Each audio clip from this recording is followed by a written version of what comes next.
Guys, तुम्हा सर्वांचं शुभांगीच्या daily blog मध्ये स्वागत आहे.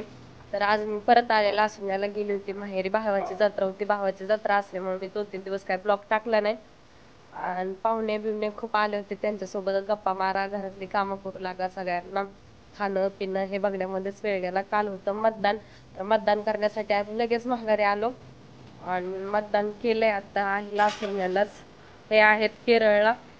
केरळला असल्यामुळं काय मला एकटीला घरी बोर होतं, तर मी घरी गेले नाही, इथंच थांबले. सासूबाईंनी सकाळ सकाळ गावरान कोंबडी कापली. गावरान कोंबडीची आता भाजी बनवते. सासूबाईंना माझ्याच हातची भाजी आवडती. बघा मी कशा पद्धतीने बनवते. गावरान कोंबडीचा रस्सा म्हणजे मला खूप छान येतो. तर गावरान कोंबडी कोण कापते बघा, अंजली बाई आणि आमच्या अनिशाबाई. या दोघींना गावरान कोंबडी कापता येत्या, मला काहीच कापता येत नाही. मी या दोघींकडनं कापून घेत असते. सासूबाई भाकरी करतात, त्यांना म्हणलं मी करते, त्या म्हणल्या राहू दे मी करते, तब्येत बरोबर नाही. आणि आता इकडं कुकर लावलाय. सवय आहे किचनवर स्वयंपाक करायची. उभं राहून इथं मला बसून काय एवढा स्वयंपाक जमत नाही, त्यामुळे सासूबाई म्हणल्या मी भाकरी करते. जाऊबाई म्हणजे मी बिर्याणी वगैरे बनवते, त्यांना म्हणलं मी रस्सा बनवून देते. आणि मुली आहेत, मुली भांडी वगैरे घासून छोटी मोठी सगळी कामं मुलीच करतात, त्यामुळे इकडं काय काम एवढं नसतं घरामधलं. आणि बाहेर शेतात बितात काय जायचं नसतं, घरी करायचं, खायचं प्यायचं, निवांत बसायचं. तुम्हाला दाखवणार आहे आता गावरान कोंबडीचा रस्सा कसा बनवतात. त्याचा थोडा मटेरियल वगैरे आणायला बाहेर पाठवले भाजी. मी लसूण, अद्रक आणि कोथिंबीर हे सगळे बारीक करून घेतले. याची फोडणी देते मी पहिल्यांदा.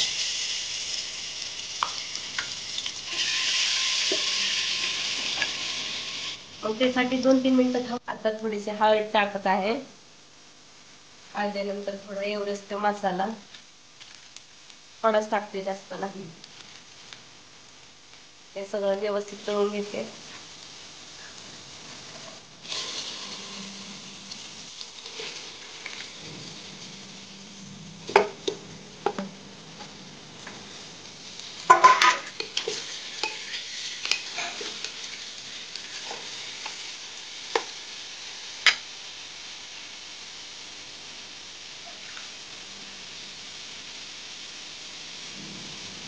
तीन चमचे मीठ टाकले लहान.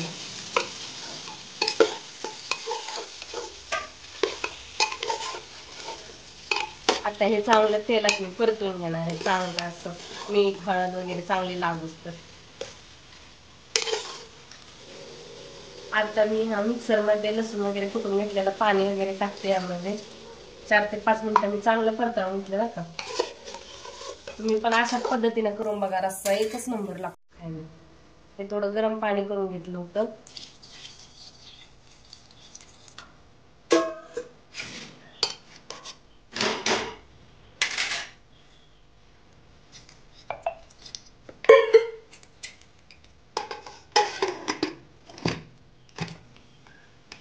आता मी कुकरचं झाकण लावून ठेवले.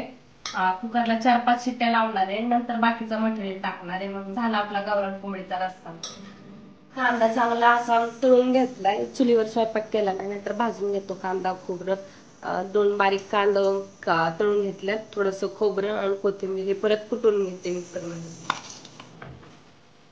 तर अशा प्रकारे 4-5 शिट्ट्या काढून घेतल्यात. मटण चांगलं शिजले. आता त्यामध्ये लाल तिखट टाकते, घरगुती काळा मसाला 3 चमचे टाकते. आमचा मसाला खूप तिखट असतो आणि सगळ्यांना तिखटच भाजी आवडते. हा कांदा लसूण हा कुटून घेतलेला मसाला आहे.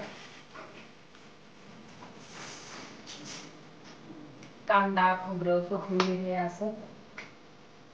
आता मी ज्वारीचं पीठ भाजून घेतलं होतं, त्यामध्ये अर्धा ग्लास पाणी टाकून चांगलं हलवून घेतले. आता ते मी ह्यामध्ये टाकते. हे जुन्या पद्धतीची गावरान कोंबडीची भाजी आहे. आता याला 5 ते 7 मिनिटं चांगलं उकळून देणार आहे.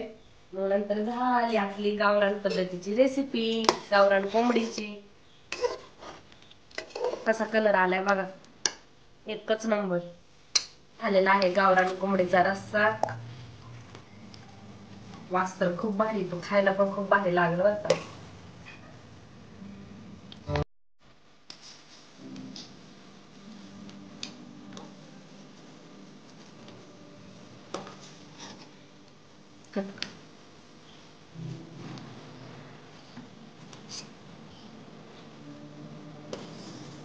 अशा प्रकारे मी करून घेतला एकदम मस्त असा रस्सा. तुम्ही पण करा, असं खूप भारी लागतो खायला भाकरीसोबत ज्वारीचा. तुम्ही पण नक्की ट्राय करून बघा माझी रेसिपी, आणि ट्राय केल्यानंतर मला कॉमेंट करून सांगा कशी बनली.